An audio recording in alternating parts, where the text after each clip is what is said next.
Atlanteans, Amazons, and Americans. In the world of men, same excuse the Nazis made at Nuremberg. Jesus, you know what I'm talking about. With the fate of the Earth hanging on a glowy thing. Are we still selling this shit?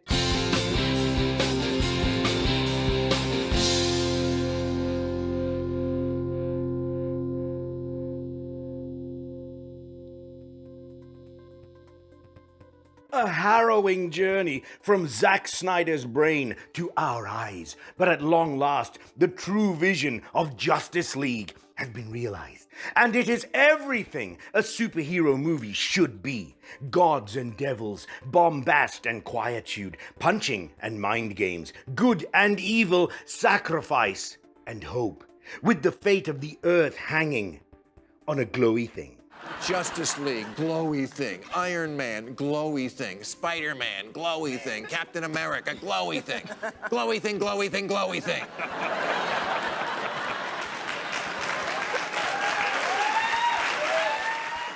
So I thank the fans, and I thank, HBO Max for letting me finish it. Writer-director Snyder stepped away from post-production of Justice League in March 2017 after the suicide of his daughter, Autumn. He told Cinema Blend he was in the midst of arguing creative differences with the studio anyway and had no energy left for that fight. I was just kind of done with it. My family needs me more than this, and I just need to honor them and do the best I can to heal that world. Out of respect, let's not forget Deborah Snyder, Zack's wife and Autumn's mother, who also left the film. She was the producer, a heavy hand in any movie's realization. With both of them absent and a release date approaching, Warner Brothers brought in writer-director Joss Whedon, veteran of Marvel's Avengers, not so much to deliver Snyder's film on time as to deliver the film that they wanted on time, tasking Whedon with massive reshoots, which resulted in Henry Cavill's Filtrum malfunction. Honestly, if the mustache embroglio wasn't leaked, no one would have ever known. Cavill had to contractually retain a porn stash for Mission Impossible Fallout during the League reshoots, so the League digital artists painted over it. And the internet collapses over a CGI non-mustache that no one can see. Warner's ran roughshod over Snyder's vision, with poor Joss Whedon caught in the middle. So let's not pile on Joss too much. He was just doing his job. Same excuse the Nazis made at Nuremberg. Just saying. And Snyder still retains the directing credit on screen for that movie, with Whedon only credited as a writer with Chris Terrio. Gotta admit though, I enjoyed Whedon's theatrical version, now being called Justice League, because we saw our childhood heroes in full flight. It wasn't all bad, it was studio approved, which means it wasn't great either. Zack stepping away from his superhero film was a superhero move. And then, after his art was rendered as less than stellar, to return to it after such a personal tragedy, to reconsecrate his vision and re-render it as mythic, proves he is a superhero. The final title card for Autumn. This ain't the Richard Donner cut with 1981's Superman 2, another Superman movie where fan outcry prompted studio heads to cobble together Donner's original vision 25 years after director Richard Lester made a hash of it. And it ended up just as mediocre as Lester's, because it sometimes used test footage and cutting room fodder, but mostly because Donner was not involved. No, the Snyder cut is Snyder at the helm. 80% of it previously unseen, all original footage, not reshoots, so Superman has a stiff upper lip, dynamically fleshing out each character that limped flatly into the theatrical version. It's R-rated, so it can be more blunt about arbitrary killing of innocents, something which I've always said DC movies have done better than Marvel, to highlight the limits and self-reproach of super beings.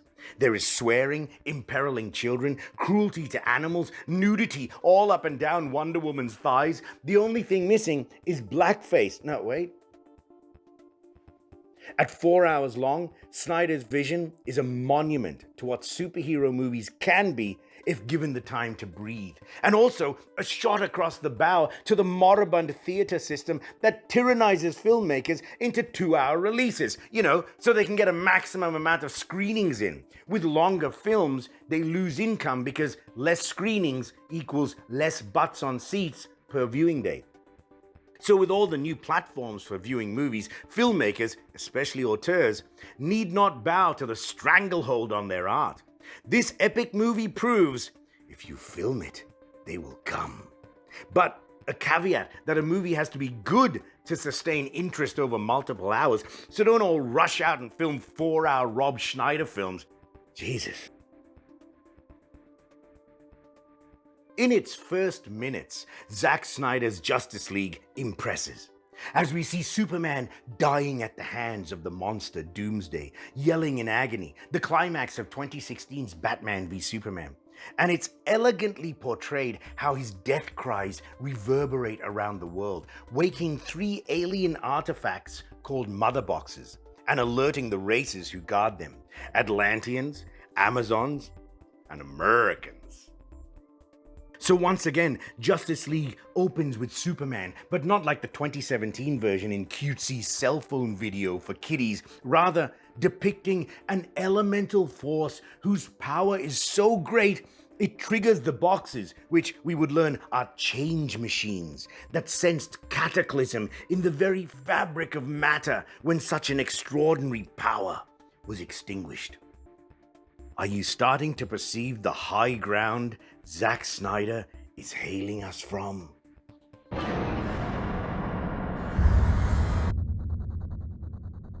For Darkseid. A lumpy demon named Steppenwolf, voiced by Ciarán Hinds, wormholes to Earth to collect the mother boxes that were lost here by his sugar daddy, a lumpier demon named Darkseid, the Thanos of DC, voiced by Ray Porter. Originally slated to appear in Justice League 2017, Darkseid is reinstated here as the Conqueror of Worlds.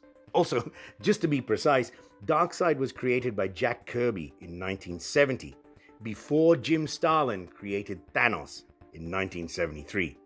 Not only has the silver-spiked Steppenwolf been upgraded from his Xbox Liam Neeson version, he now has pathos and motivation. For betraying his sugar daddy in some way, retrieving the boxes is his penance to return home. After Steppen captures the boxes from the Amazons and the Atlanteans in battle scenes much better than 2017's version, Batman, grizzled Ben Affleck, recruits a team of metahumans to repel him. It's not cool enough just to call them superheroes anymore.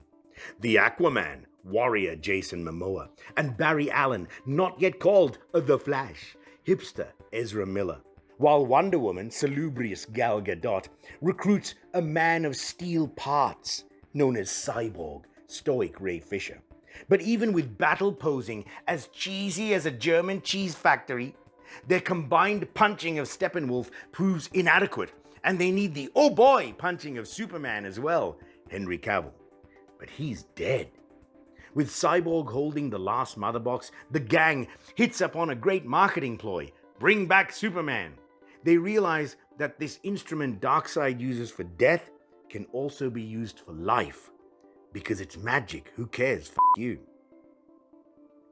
After the resurrection of Superman, Steppen gets the last mother box, and now it's up to the gang to stop Steppen from joining the 3 boxes into one box called the Unity, which would destroy the planet. 3 into 1, how Christian of them, and just like Christianity, destroying the planet. Congruent with this evil quest for unity is Batman's quest for unity, to unite the League. He's never fought us. Not us united. Mother boxes are made from a science so advanced it looks like sorcery. Ah, Arthur C. Clarke's immortal dictum, any sufficiently advanced technology is indistinguishable from magic, who cares, f*** you. Which makes all these Braveheart scenes pointless, no? They're charging at spaceships with horses and spears. These ships crossed interdimensional space and don't have rocket launchers and laser beams? The whole film looks gorgeous. The color palette is muted, and they've overhauled its color grading and tonal lighting, rather than 2017's splashy rainbow. In other words, it's lit like a drama rather than a comedy. But there's no sense here. So these magic dudes could make mother boxes to destroy planets and are taken down by arrows? You couldn't scare up the ectoplasm to throw up a force field around yourselves, dudes? The only things that should be able to get you guys are the Green Lanterns or the gods fighting alongside the humans with their own magic, who cares, f*** you. Ho, ho, ho, it's magic, you know. But everyone is missing the big picture. Stepan and Darko are meant to be a new gods, implying they are above mere mortals, meaning their methods should be indistinguishable from magic. As an analogy, the modern military is set up for punching, that is, physical warfare, when actual warfare is now cyber. We're not in the agrarian age anymore. We don't have to meet in a field wearing kilts to extend our domain. Wars are fought on battlefields inconceivable to William Wallace. We also have fewer horses and bayonets because the nature of our military has changed. Thus, actual gods would conquer on a level incomprehensible to mankind. But no, punching. ZACK and DC, these are all the inconsistencies and stupidities that critics point to and call us childish. This is why Martin Scorsese says Marvel movies, by association all superhero movies, are not cinema. We're going to suspend our disbelief that beings can fly and shoot beams and run faster than light and even possess magic. Who cares? F*** you. But let's have some consistency within this make-believe world. My man. He comes on the king tide. I don't know, I just love that line. Bruce Wayne meets Arthur Curry, the Aquaman, in an isolated Arctic village. Cast your mind back to 2017, movie maniacs. This was the first time we laid eyes on Jason Momoa's new testosterone take on the future king of Atlantis. Lion-maned, body-painted, leather-panted, Momoa ain't your daddy's orange and green sea queen, as he polishes a bottle of whiskey before diving shirtless into the Tempest, a tragic king without a kingdom. When it comes to rebooting, Aquaman, with his Haight-Ashbury ethos and roaring masculinity, is surely the coolest reboot in superhero history. And wettest. You know what I'm talking about. Johnny Depp's domestic abuser Amber Heard is Mira, queen of double standards. When Stepan fishes out the Atlantean's mother box, why does she tell Arthur it's his duty to retrieve it? His half-brother Orm is the reigning king. Anyway, why don't all the sea people back up their most powerful of all sea men? It's not seaman, it's seaman. Lois Lane is the key. Amy Adams, as Lois Lane, has little to do amongst this sprawling epic, and so much gorgeous to do it in. Her poignant scenes as Superman's love left behind take us into her emptiness as she visits his monument, as she wakes in a lonely bed, as she meets Clark's mother, Diane Lane, aka... Why did you say that name? That meeting scene has its own problems, sacrificing real emotion for fangasm. No room to discuss here. I just want to mention, when Martha Kent laments, "Everywhere I look, I see that S," a tiny knowing smile flits across Lois's face. We're thinking the same thing. It's not an S. On my world, it means hope. It was her first real connection with the Man of Steel, and now it connects us to Lois. These are the small things that make this film brilliant. So when Lois is convinced to move on and she visits Heroes Park one last time, giving coffee to Jimmy Olsen from 1978, when she turns back to see a small figure hovering high in the sky, we feel her trepidation. She is bereft, haggard with love lost, weeped out. Dare she hope that that is the love she has just decided to leave behind? Would it not crush the soul of any human if this was a hoax? In the Snyder Cut, Lois is not brought in as Batman's secret weapon. She is there, about to turn her back, until she remembered it's not an S.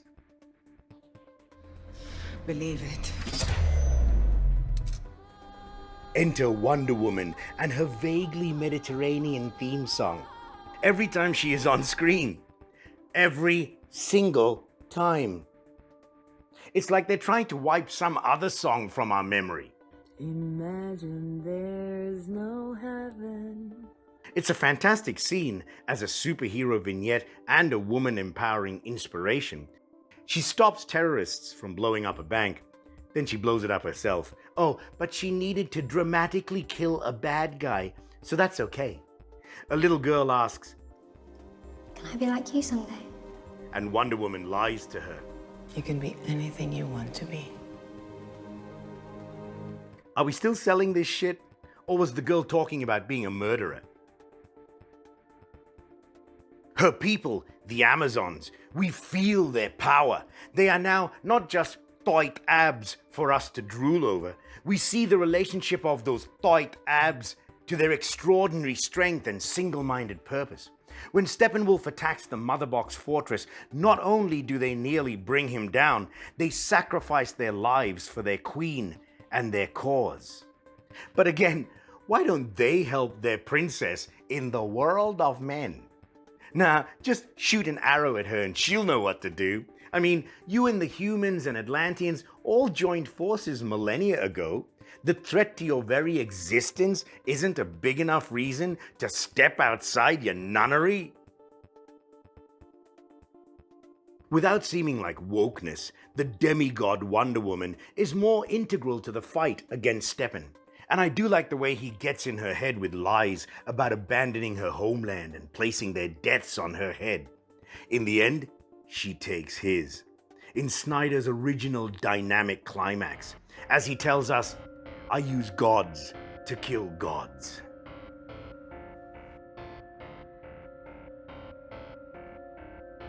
Hey Justice Maniacs, subscribe so you don't miss my conclusion of Zack Snyder's Justice League. If you become a Patreon for Dunmore's Movie Mania, that would be super. Thank you. Or you can make any small donation anytime on PayPal or Venmo to maintain my Batcave. The links are all below. And don't forget to like, comment, and share with all the Wonder Women and all the Aquamen that you know. Cheers.